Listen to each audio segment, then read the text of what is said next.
Namaste, gods, goddesses, and emissaries of light. This is Dr. Shriya Tajen, also known as Empress 1111. If you are new here, welcome to my channel. Please hit like, subscribe, and do not forget to click the notification bell so you can be updated on my latest recordings. All right, so the picture here represents Lord Shiva and his twin flame, Shakti. Now, for some of you that may not know the story, Shakti posed as Sita, Lord Vishnu's wife, and he was Ram, in order to help to bring awareness to the fact that it was Lord Vishnu. Her husband told Shakti that Ram was Vishnu reincarnated. And so she was able to shapeshift into Sita because Sita was missing, and Lord Vishnu recognized her still as Shakti. Well, in the meantime, there was a party that um, Shakti's father had put together, and Lord Shiva did not come, so she basically threw herself into the fire. And so, anyway, long story short, Vishnu found out about it. And so he took Sita and split her 12 ways. And one of the things that happens is when Sita hits the ground, she is able to reproduce herself. So she reproduced herself and she came back as Parvati, which is the story of Shiva and Shakti. So let me go ahead and get into this and why I picked this couple. Well, when I was first introduced to the Hindu temple, which was last year, I gained many friends. It was really a cool factor for me because I was really deep into my ascension process at the time, and I could not find anyone that was vibrating on my same frequency. And I really wanted to go deeper into awareness about the twin flame union, because when I would speak to even those that claim to be enlightened and I spoke to them about twin flames, it was something that became foreign and abstract. It was like I was speaking a language of Greek among the Jews. No one knew what the heck I was talking about. But when I went to the Hindu temple, I got really close to the priests. I got really close to, the people in higher ranks there.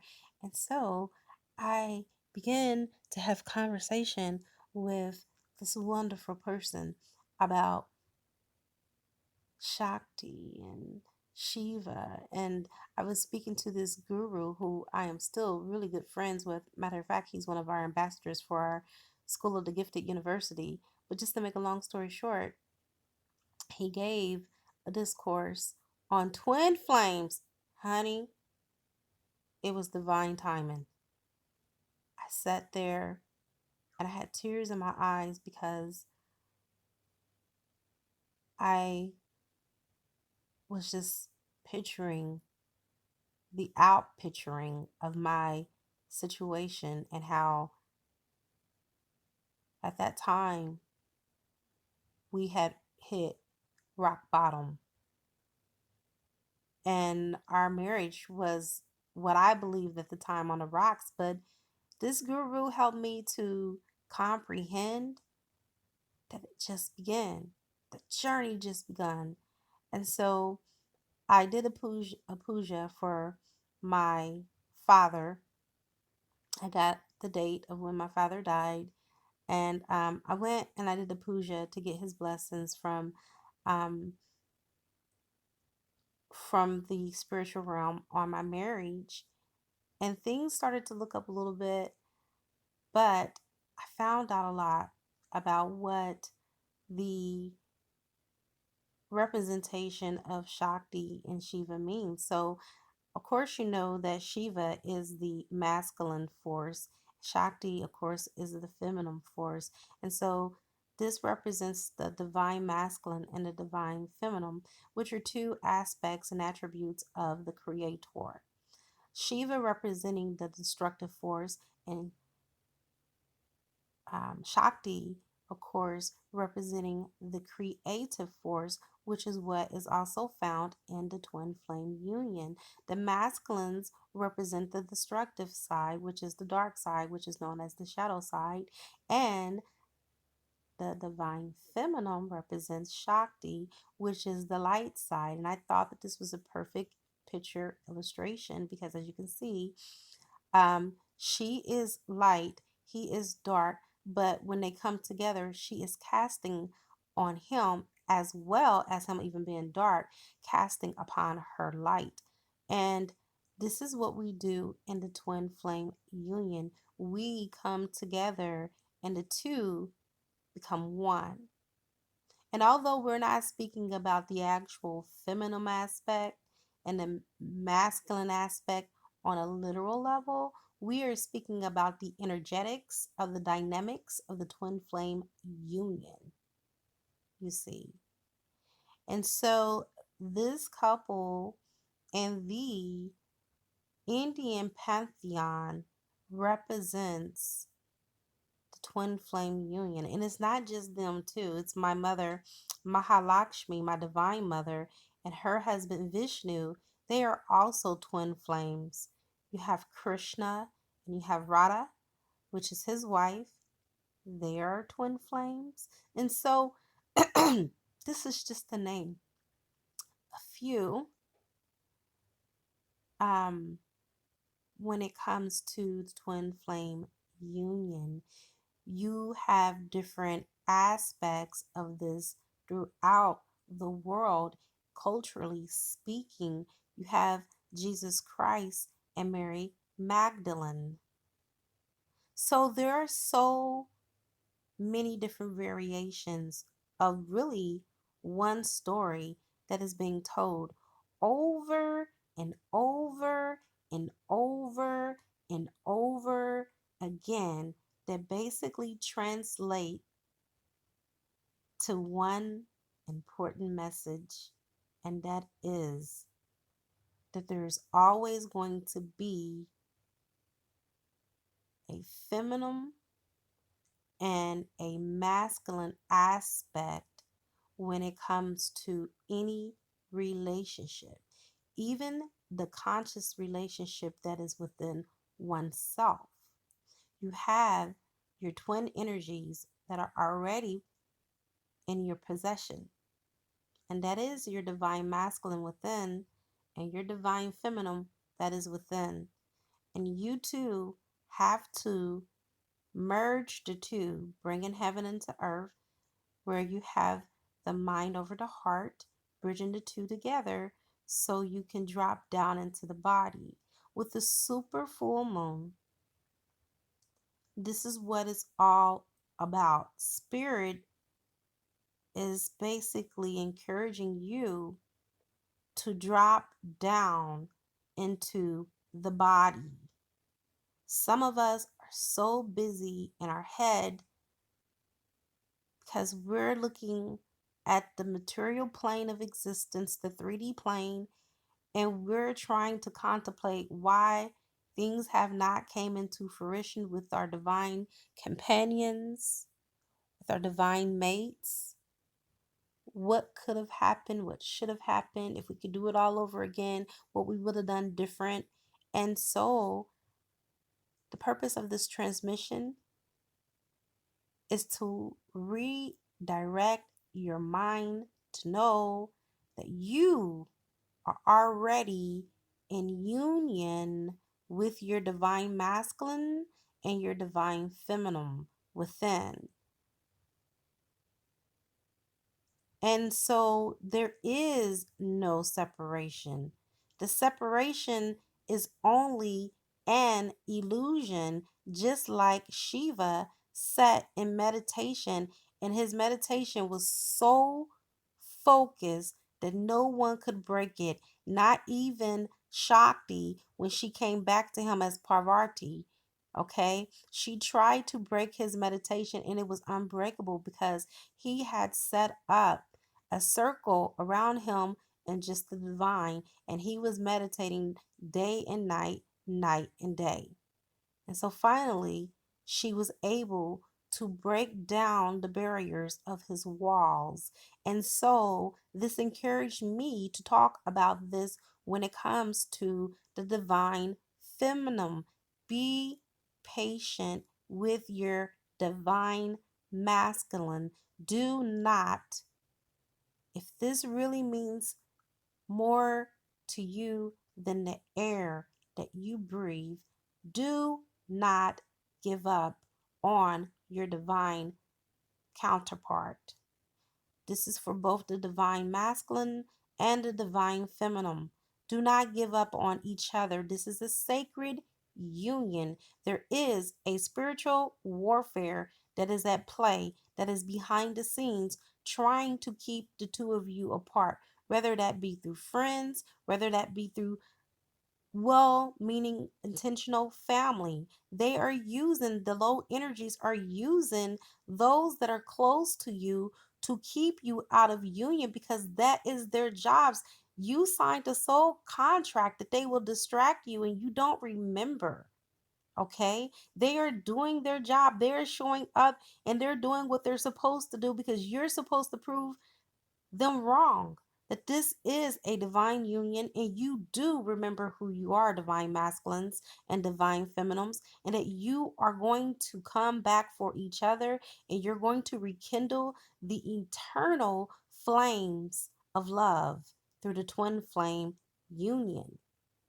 You see, these friends and family members are not to be looked at as being mean or harsh. They came for a movie and they are acting out their roles. And so are you. Besides, the funny thing about it is that these are just fill-ins and these are just side roles. Divine masculine and divine feminine, you are the main characters in this movie. Are you going to forget your parts?